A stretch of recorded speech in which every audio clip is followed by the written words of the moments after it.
Hello? Nina, Nina, Nina, Nina, Nina. 18-month-old Devinder and his baby brother Ravinder were the sons of successful businessman Neil Chohan. Hello. With a loving marriage to his wife Nancy, Neil had everything a man could want.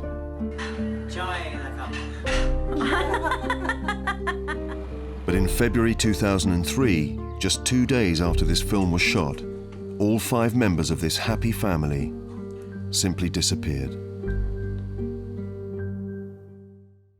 Vanished without a trace. 3 generations of one family. Chohan's are now at the centre of a major police hunt. Why would anybody want to simply walk away and leave it all behind?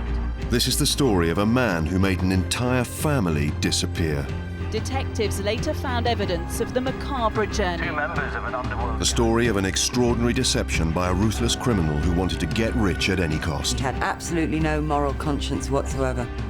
A man who almost succeeded in outwitting the police by committing a crime so unique and horrific, no one dared to believe it had taken place. The prosecution had described the crimes as beyond belief.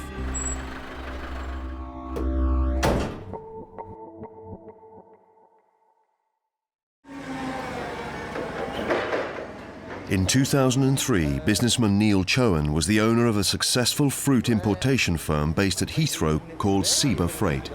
With a wife and 2 children, Chohan was known to his staff as a contented family man and an easygoing boss.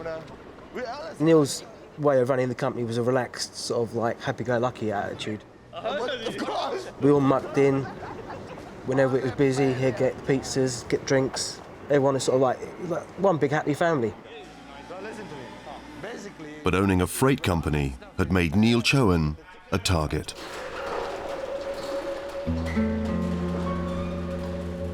In January 2003, a recently released convict arrived at Seba Freight looking for work. His name was Kenneth Regan. You must be Ken. That's me. You're Mr. Chohan, right? Neil Chohan had spent time in prison for tax evasion and was sympathetic to the ex-con who said he wanted to go straight. Neil was a very fair person. He'd always give people not a second chance, but a 10th chance. He'd been in prison himself, and obviously he'd had a second chance, so why shouldn't anybody else? Ken came on as a driver. Not frightened of getting his hands dirty, and as a worker, I thought he was good. But Kenneth Regan was no ordinary delivery driver.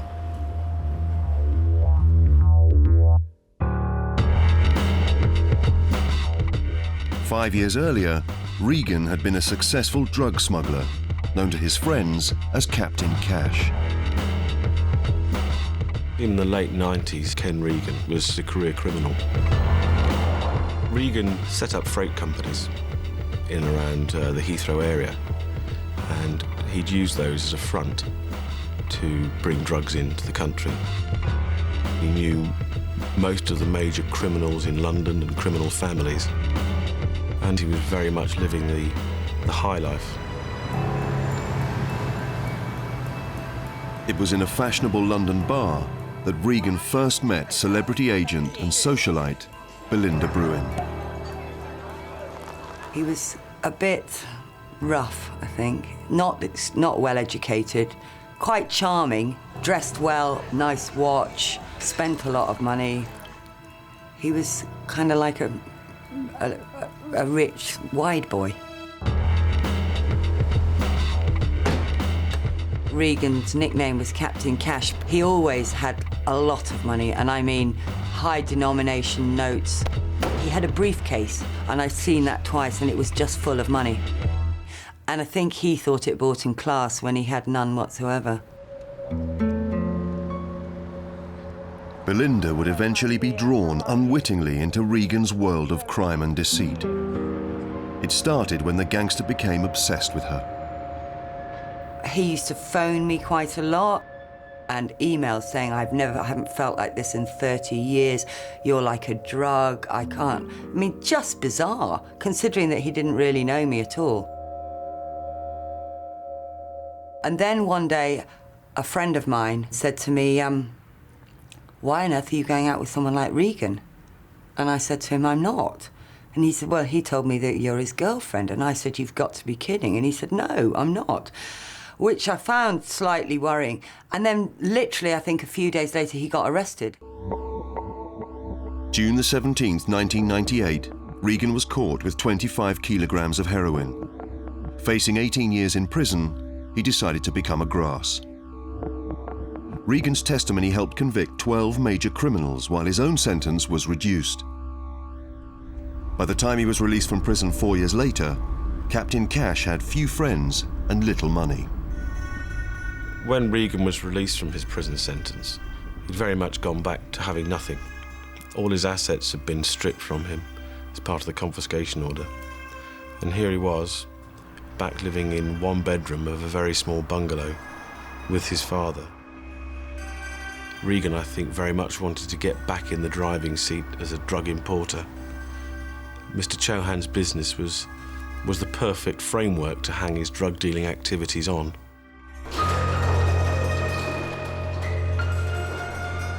Regan came up with a plan to steal Neil Chohan's company.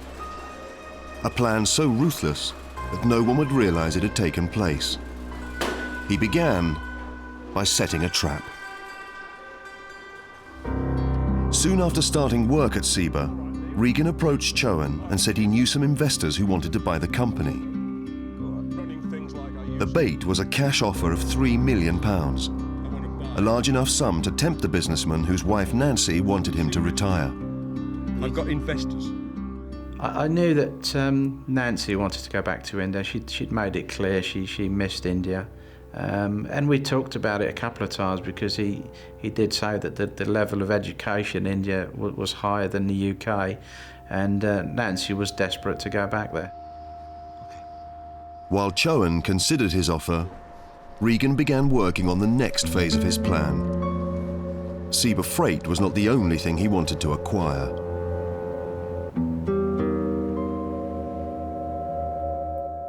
By this time, Belinda Bruin had given up her house in Chelsea for a new life in Devon. Regan's obsessive calls and letters had stopped during his 4 years in prison, but now free, he began to pursue Belinda once more. A few weeks after he got out of prison, he left me a few messages on my mobile. He said that he had a business deal he wished to discuss with me. And at the time, I had this huge house, a huge mortgage, and 2 kids at private school when I'd given up my job and then my boyfriend left me. So how can I put it? Yes, so I rang him. Regan told Belinda he was planning to take over SIBA Freight and needed a new managing director. Although she had no relevant experience, Regan offered her a huge salary for a 2-day week. At first, he offered me £54,000, which is a lot of money. But I thought, you know, I've got 2 kids at private school and a huge mortgage. That's not going to cover everything. And so he said, fine, I'll pay you £72,000. And I thought, well, that's great.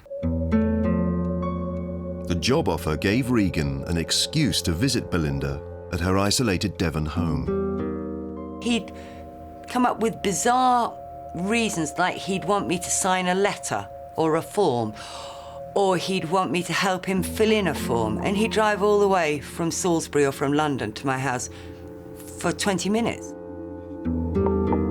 Regan seemed to become strangely fixated on the land around Belinda's farm. He used to moan about the mud a lot. The mud in the lane, you know, I couldn't live here, it's so disgusting. He wanted to cut down some of the trees and build a nice wall and electric gates. I mean, this was an old farmhouse, not a footballer's pad in Essex.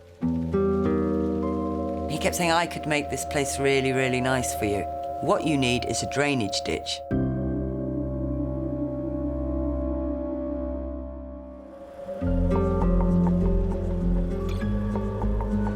By February, Chohan had made up his mind. He would meet the investors that Regan said wanted to buy his company. On the Thursday morning before Valentine's Day, he left his office telling staff he had a meeting at Stonehenge. He said, I'm going off to do a deal. and sell the company. He said, and I'll let you know. And that was the last time I saw him.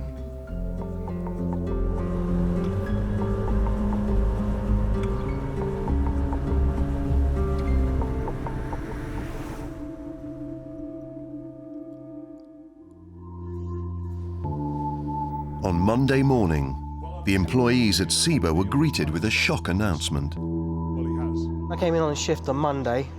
We all gathered around and Belinda was introduced as the new owner of the company by Ken. It came as a shock to everyone. It was something we weren't expecting, you know? Everyone was thinking what had happened to Neil, where he had gone. Is it real that he sold the company, or what about our jobs? And so many things happening at the same time. Regan produced a letter which explained that Chohan had sold the company and was retiring abroad with Nancy due to ill health. It bore the signature of Neil Chohan. Well, because of it being a busy company, you couldn't sort of sit down and start whinging about it or do anything about it. You just had to go and get on with the work because it was a busy company. You would have to get on with the work and get the work done. Belinda was given a desk and a computer and began examining the books as Regan had asked her to. But on her second day, she felt ill. Instead of going to SIBA, where Regan was expecting her, she drove home to Devon.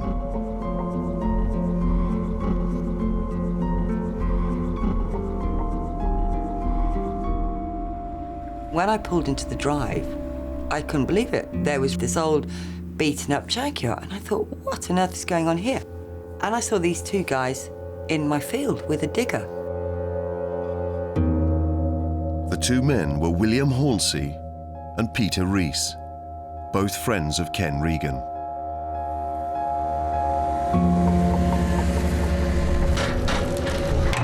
I went absolutely mad.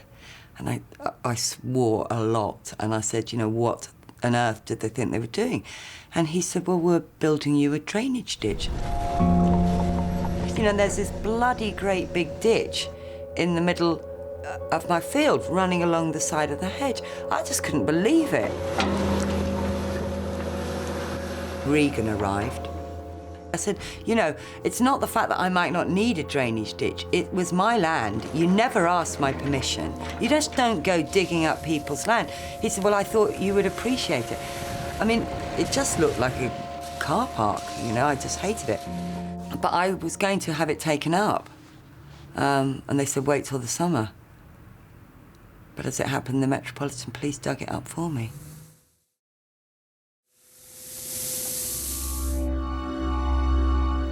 In 2003, convicted drug smuggler Kenneth Regan was on the verge of regaining his former millionaire's lifestyle. Neil Chohan, the previous owner of SIBA Freight, had disappeared. Now Regan was in control of his bonded warehouse, an ideal front for importing drugs. For 5 years, Regan had been obsessed by socialite Belinda Bruin from afar, but now she was on his payroll. It seemed as if Regan's dreams had all come true, but the secret behind his success was about to be exposed.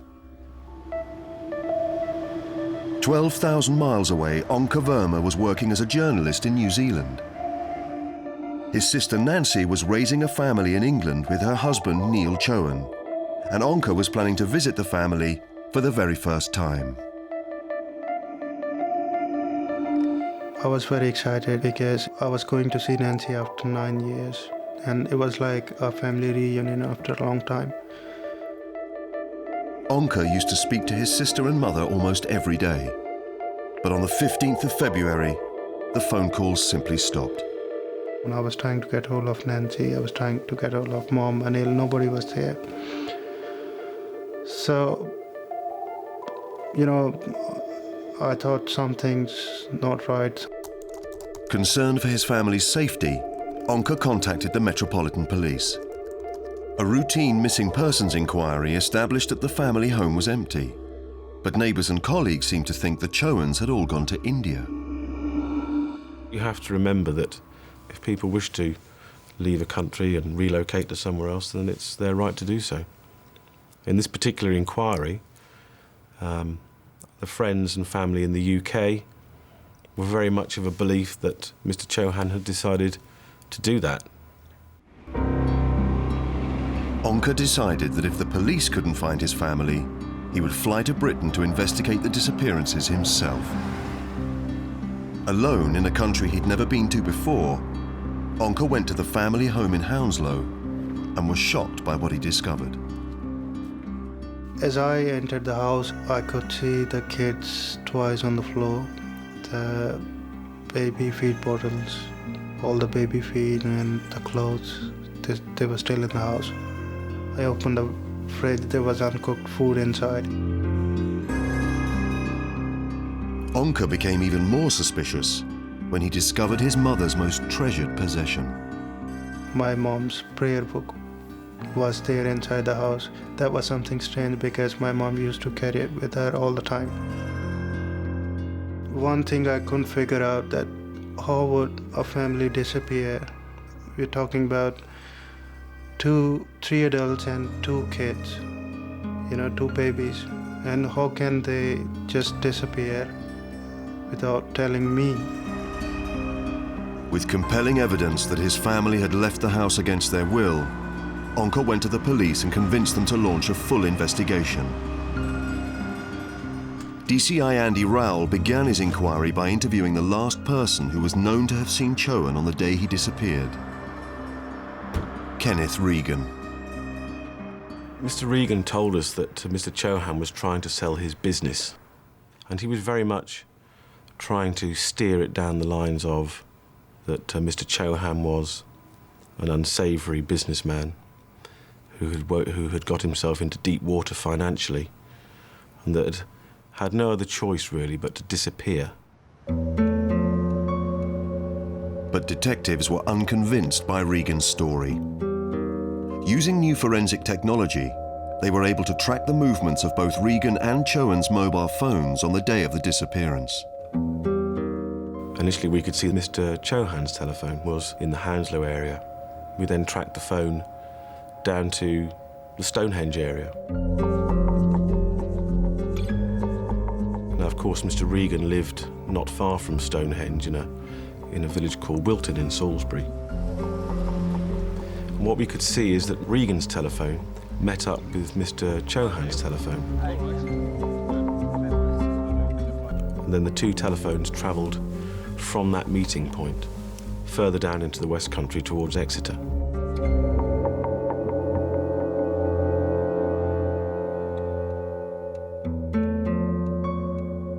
The only lead the detectives had in Devon was that it was home to the new managing director of SEBA, Belinda Bruin. They decided to pay her a visit. When Regan found out that the police were coming to my house, he was furious. And he said to me, you mustn't allow the police to come to your house. They'll just cause you aggravation. Once they get a foot in your house, you mustn't let them come to your house. I want you to phone them back and go and meet them somewhere else. And I thought, well, why would I want to do that? Later that day, DCI Andy Rowell received a phone call from Regan's associate. I've got some information about Neil Chohan. William Halsey claimed he'd recently spoken to Neil Chohan and that the missing businessman was still in the UK. I don't know, but he told me he's on the run. Mr. Halsey had told me that he was going to meet with Mr. Chohan in Newport in Wales by the passport office to supply him with stolen passports. So what he was saying to us is that he was happy to deliver Mr. Chohan into our hands. And then what happened was I got a phone call from D.I. Rowell saying, listen, thank you very much, Belinda, but we won't be coming to see you today. We have other information, and in fact, we probably won't need to come and see you at all. Regan then rang me up, obviously to check, to make sure that the police had cancelled their meeting, and he seemed to know that they had, and I said, yes, they're not coming. He said, yes, I know, they're going to go to Wales and arrest Neil Chohan. So that was the end of that.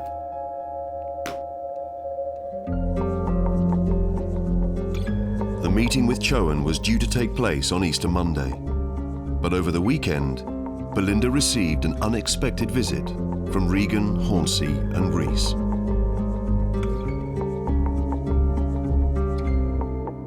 Regan said, I'm going to do the lane by your stables, which actually did need gravelling, and that would have been a great place for the gravel.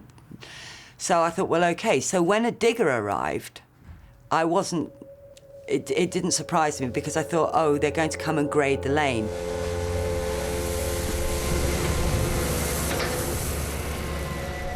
And it was a Saturday, and I took the kids into town, and I let them get on with it.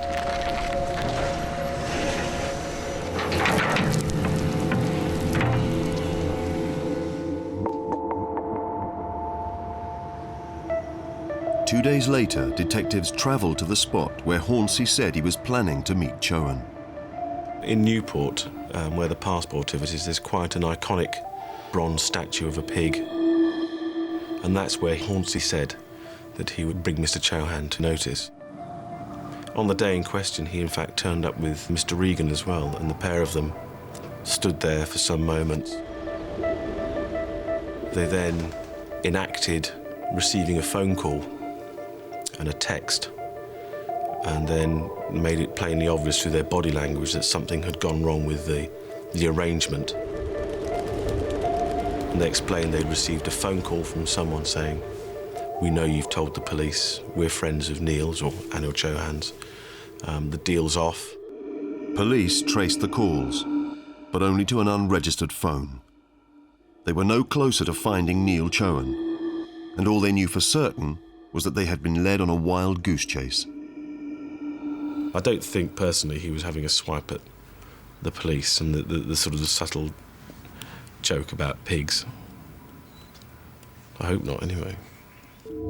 While Regan returned to work at SEBA, the police reverted to their original plan and called in Belinda Bruin for questioning.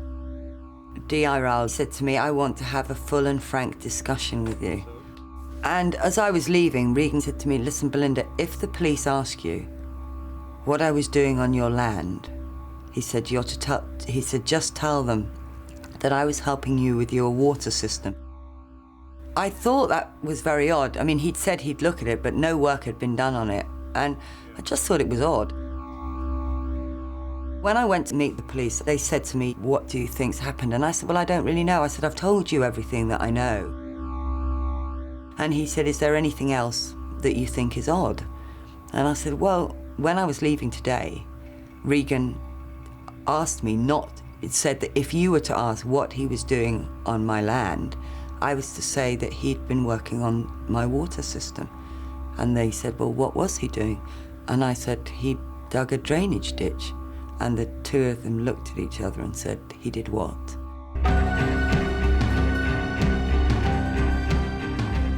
Detectives rushed to Tiverton, convinced that a gruesome discovery awaited them on Belinda's farm.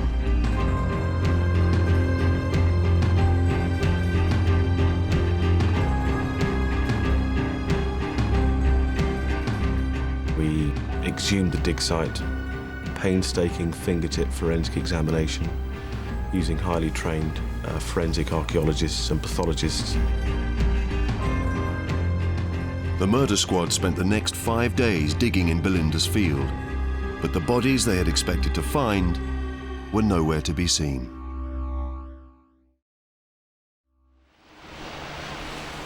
In April 2003, police had been searching for the Chohan family for over 2 months, but they'd been looking in the wrong place. We planned to go out for an evening's canoeing. Nice quiet day, nice calm sea, pleasantly warm at the time of year. Yeah, so it was an enjoyable evening that we decided to venture out further than what we normally would do.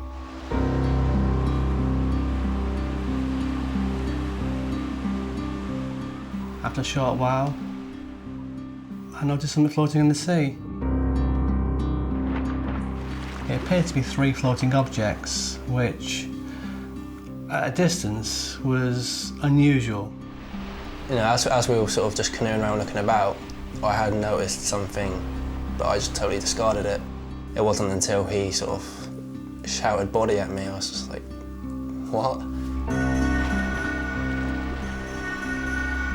As I approached them, I realised that it was obviously a body. A large body because it was oversized, somewhat inflated. but the feet were floating out of the water and the torso. The head was face downwards in the water.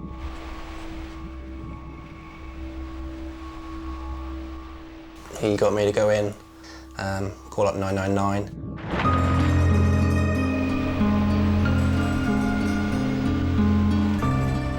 I was determined to stay with the body, come what may. But I did expect the rescue service would have been there sooner rather than later.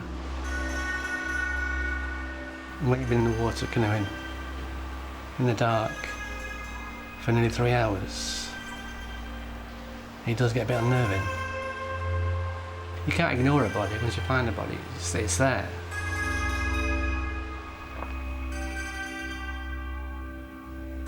I guess I think I can still see that body floating.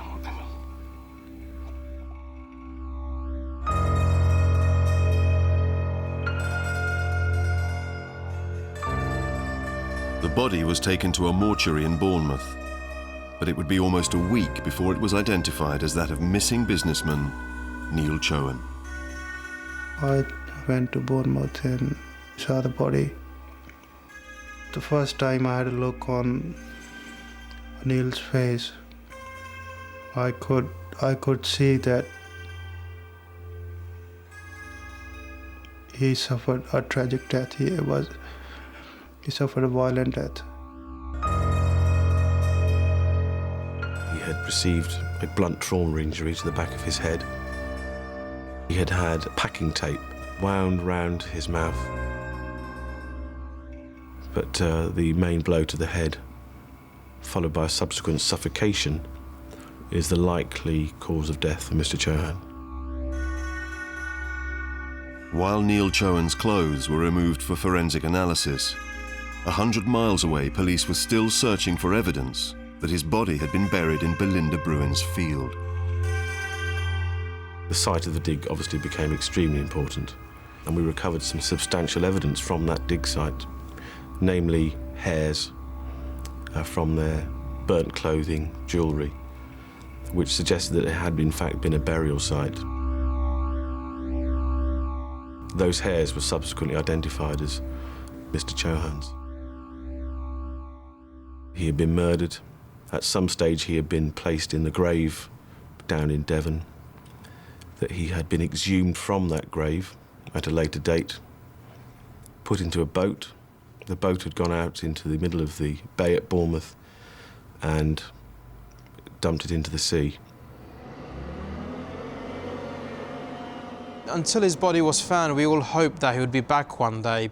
Even if he had sold the company or not, he would still be back one day just to visit us or whatever. But when his body was found, you had just lost all hope, and that was it. It was the end of him. But then our concerns we knew what had happened to Neil, but then our concerns drifted towards Nancy and the kids and the mother. The fact that the dig site was so big, and that if you had wanted just to hide one body, you wouldn't needed to have gone to the extent of digging such a huge site, coupled with the fact the entire family had gone missing, coupled with the fact there had been a bonfire there, and that we had recovered some items of jewellery which we believed to belong to Nancy, and also there was some small poppers found, the type that one would find on baby grow suits. So we believed that the family had all been put into the ground at that point.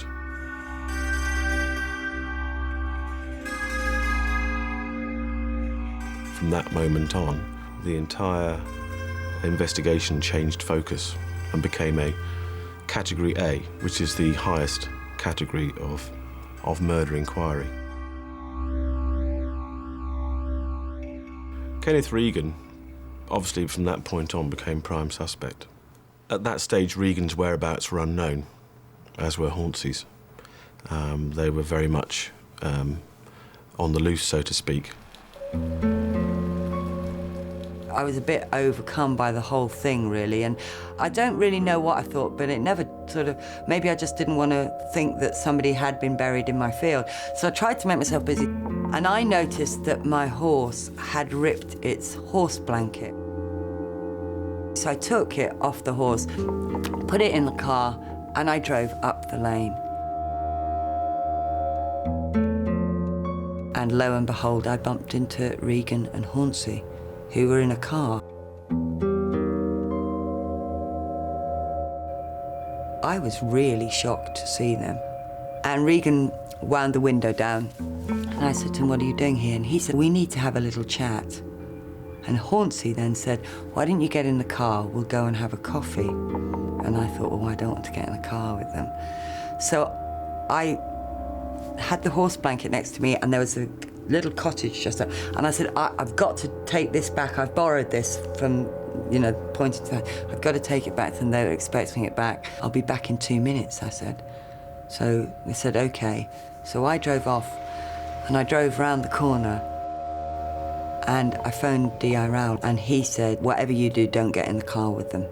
So I said, okay. He said, "I'm going to send 2 police officers back." 2 police officers arrived, but Regan and Hornsey had gone. Regan and Hornsey had escaped to Europe, leaving Peter Rees behind. But alone and on the run, Rees developed a guilty conscience. I think he was cornered. He didn't know me from Adam. He just came in, sat down and more or less started pouring his heart out. At the time, Wendy Powles was staying at a boarding house when a new lodger moved in. Within hours, Rees made a startling confession. I just took him as any, you know, new lodger that came there. Until he started saying, "Have I seen him on TV?" And I said, "No, should I have done?" And so I just wondered, he said, "Because I have been on TV," and I thought, oh, he's not a celebrity or anything, you know, he didn't look that way. And he just said that he was involved with an Asian family that had disappeared. They could put me at the scene of where the bodies were buried, but I didn't kill anybody. He was going, you know, they can't do that, they can't pin that on me. And I had to say to him, you know, what is going on, you know. He just said that Regan was crazy because he killed 2 children. I gasped, and I said, how were they killed? He said that Regan had shot them. It was Regan, he's a psycho, he said. He killed them all. I knew what I had to do, because how many people come to your home every day and say they've killed 5 people and 2 babies? Well, 3 adults and 2 babies.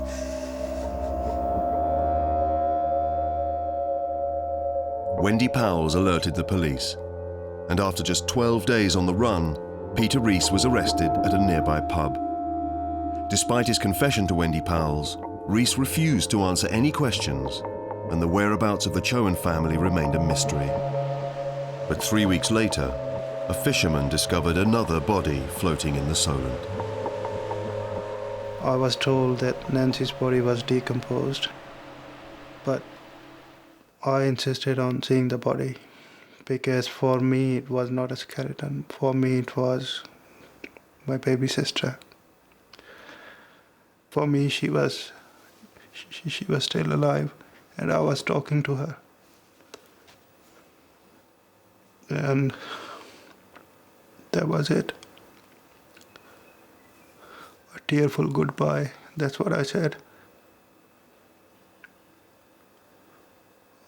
I felt sorry that I couldn't save her. I did say that, "Nancy, I tried my best, but I couldn't save you."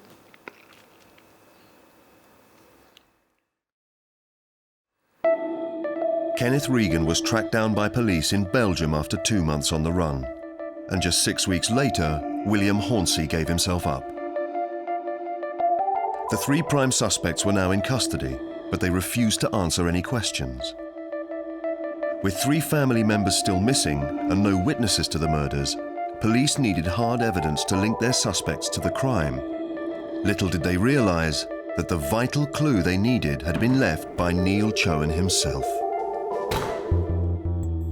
April 2005 saw the start of the longest criminal trial in the history of the Old Bailey. Police were trying to prove that Kenneth Regan, William Hornsey and Peter Rees had abducted and murdered all 5 members of the Chohan family. The 9-month trial saw almost 4,500 different exhibits, from financial transactions to petrol receipts.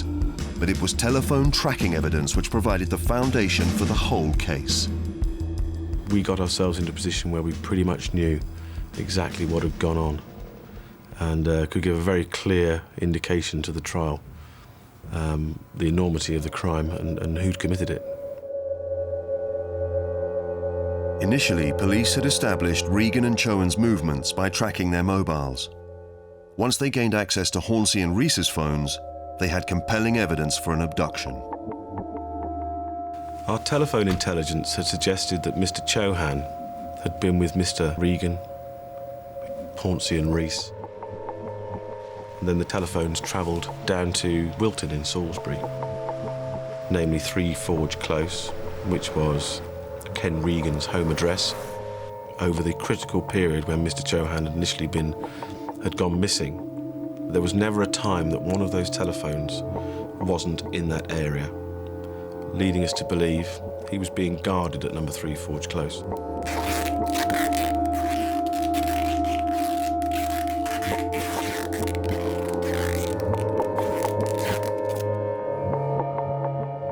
All the men could now be placed at the scene, but detectives still needed further clues as to what really happened at 3 Forge Close. In the run-up to the trial, they unexpectedly received some vital new evidence from one of the suspect's own relatives. Mr. Hornsey's son approached police and produced to us a Lexmark colour printer and also this grey suitcase which contained a number of pieces of A4 paper with Mr. Chohan's signature on. The printer and documents from Hornsey's suitcase explained how Regan had managed to convince the staff at SEBA that Neil Chohan had sold the company and left the country.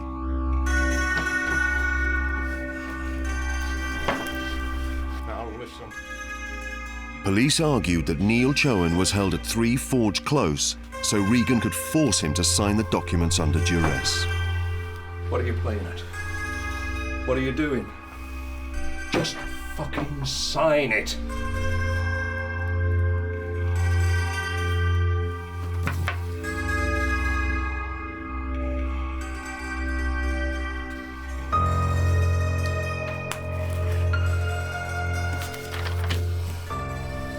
The suitcase contained 10 blank sheets with Chohan's signature, spares which Regan could have used to produce other forgeries if they were needed.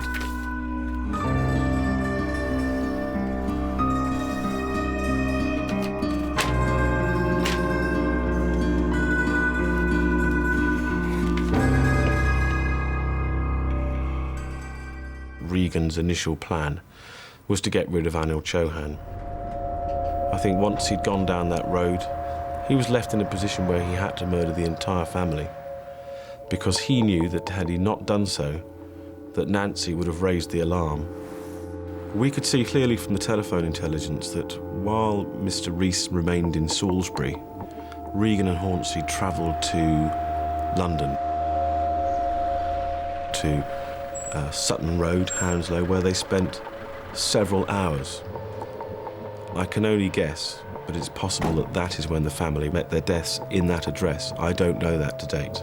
What I can say is that Regan and Hornsey were in that area, and I can say that the family disappeared on that day.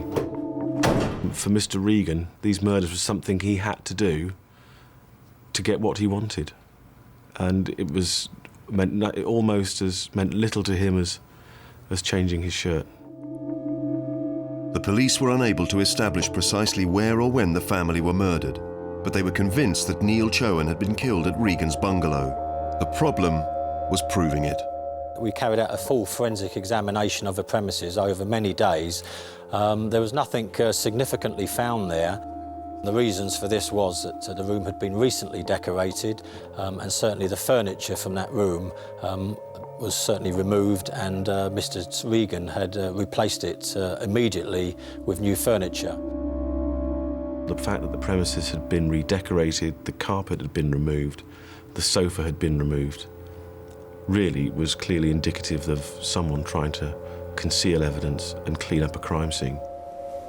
But despite the suspicious activity at the house, it was not proof that Chohan had been murdered by Regan. It was only a single extraordinary piece of evidence that would convince the jury beyond reasonable doubt.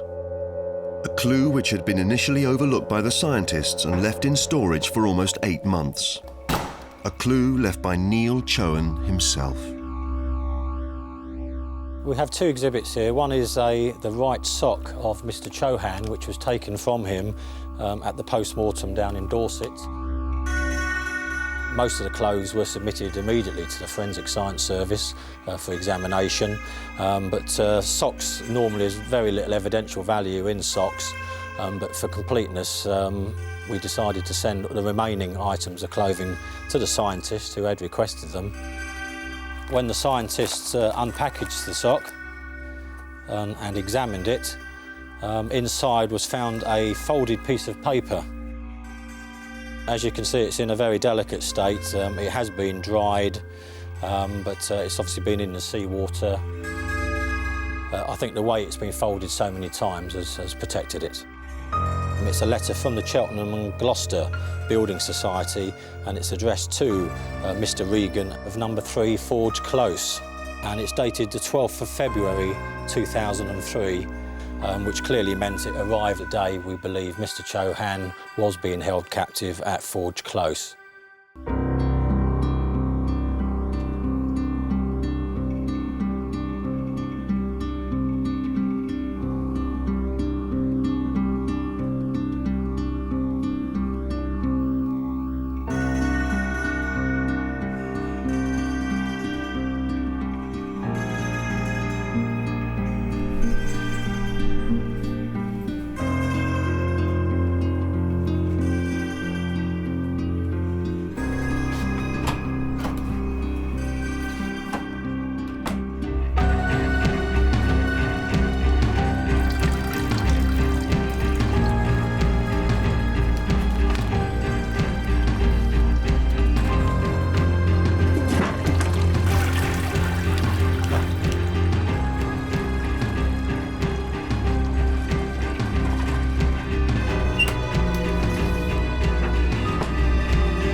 You can only imagine the fear that Mr. Chohan would have been in to secret this in his person, and certainly to put it into his sock.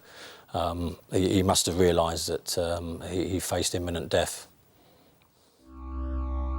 Of course, it's overwhelming evidence of the message that Mr. Chohan was trying to send from beyond the grave as to who had actually murdered him. After a 9-month trial, the jury reached a unanimous verdict. Peter Rees was sentenced to 23 years for the murder of Neil Chohan. Hornsey and Regan each received 5 consecutive life sentences for murdering the Chohan family. They will never be released from prison. The remains of Charanjit Kaur, Neil Chohan's mother-in-law, were eventually found off the coast of the Isle of Wight. But the bodies of the 2 babies, 18-month-old Devinder and 8-week-old Ravinder, have never been found. I think that the killing of any child is extremely tragic. And I think as a police officer, having investigated such crimes, you can normally see a reason why that happened. Someone snapped, someone was depressed, someone was mentally ill, and there's normally a variety of motivations for a child being murdered.